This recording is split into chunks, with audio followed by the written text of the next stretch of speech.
الخير والجمال على متابعين قناة من بيت مامتي. ازيكم عاملين ايه؟ النهارده انا جايه لكم بفيديو جديد. كل يوم بتحضري في الاكل وكل يوم هناكل ايه وهنشرب ايه وهنعمل ايه. بس انت بقى لو ست صاحيه وذكيه وعارفه بتعملي ايه كنت اتفرجتي على قناتي، هتشوفي فيها كل جديد واكل حلو ومش مكلف وموفر وطعمه بيبقى لذيذ. النهارده بقى جايه اعمل لك اكله حلوه جدا جدا جدا، احلى واطعم بكتير من ايه فكري كده، من اللحمه ومن الفراخ ومن السمك، وفيها فوائد كتيره وحلوه قوي قوي قوي قوي وكلنا بنحبها مقليه. بس النهارده جايبها لك بمطبوخه وخفيفه على القلب وحلوه. الكرنبيت هعمله لك مطبوخ من غير بقى ولا لحمه ولا فراخ ولا حاجه، لان هو لوحده لحمه وهو لوحده فراخ وهو فيه كل الفيتامينات وكل المعادن.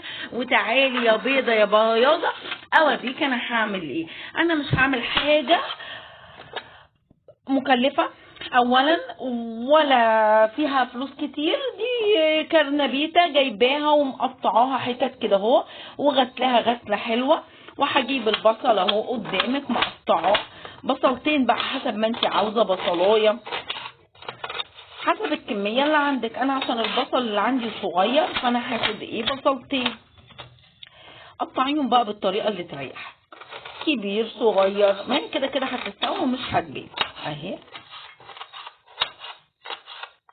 عاوزه تقطعيها جوانح قطعيها براحتك اهي.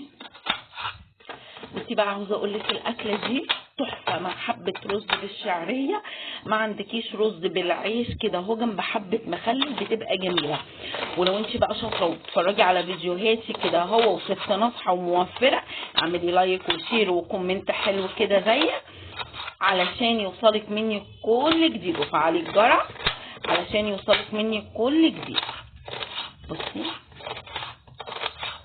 عاوزه اقول لك الاكله دي حلوه جدا ومن غير لحمه ولا فراخ بقى، ما احنا مش على طول بقى لحمه وفراخ يعني اهو، وموفره ومفيده وحلوه وجميله. وتعالي بقى بعد ما خلصنا البصل اوريك انا هعمل ايه.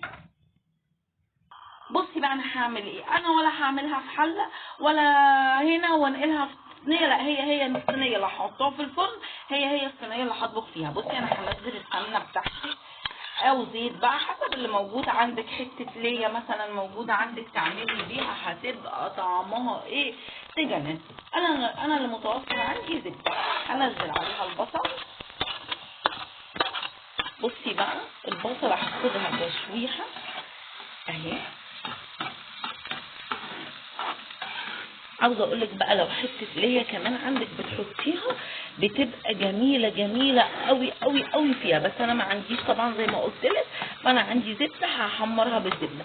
هدبل البصله شويه هوريكي هعمل ايه بعدين. بصي بقى البصله بقى لونها ازاي. بصي هنزلها بالطماطم. انا ضربه طماطم في الخلاط، عاوزه تحطي صلصه حطي، بس انا بحب اطبخ بالطماطم الطبيعيه لانها بتدي الاكل طعم حلو وبتبقى لونها حلو في الاكل. الطماطم التانية طبعا احنا عارفين بتبقى كلها مواد حافظه، وغلط المواد الحافظه على اولادنا. فاحنا بنعمل بنجيب الطماطم وبنضربها في الخلاط. لو الطماطم طازه، لو ما عندكيش طماطم في الفريزر او مش مخزناها، انا كنت عامله تخزين الطماطم عاملاها بطريقه حلوه قوي، بتقعد فتره كبيره في الثلاجه. روحي شوفي الفيديو. بصي بقى هديها بس يا دوبك هتاخد غلوه، وفي الغلوه دي هنزل حبه الملح وحبه الفلفل والمرقه. طبعا انت طبعا حسب بقى الرغبه عندك بياكلوها ازاي اهي. عايزه تعمليها في حله اعمليها براحتك، بس انا قلت عشان هدخل الطاسه بالمره الصينيه بالمره الفرن، عشان انا بكمل سواها في الفرن بتبقى حلوه. ما بكترش ميه كتير لان احنا عارفين الكرنبيت كله ميه وبينزل ميه. اول ما تغلي بقى هوريكي انا هعمل ايه. بصي بقى معلش انا لقيت الصينيه صغيره معايا فحطيت الكرنبيت هنا، وبعد ما غلت اهي بصي هنزل عليه بالصلصه بتاعتي كلها وهدخلها بقى كلها الفرن. بصي البتاع لسه المرقه لسه ما دابتش. المرقه دوبيها انت اهي، قلبي المرقه كده اهي. بصي بقى انا مش هزود ميه تاني ولا هعمل اي حاجه تاني، علشان هو الكرنبيط اصلا هينزل ايه، هينزل الميه بتاعته. هدخلها بقى الفرن. بصي شكلها حلو ازاي، اصلا شكلها جميل جدا. هدخلها الفرن وما تستوي هوريها لك. بصي بقى يا بيضه يا بيضه، بصي الجمال، بصي لونها وشكلها عامل ازاي. بصي بقى مع حبه رز، مع حبه مع حبه عيش كده، مع حبه مخلل. بصي بقى استوى بقى جميل ازاي.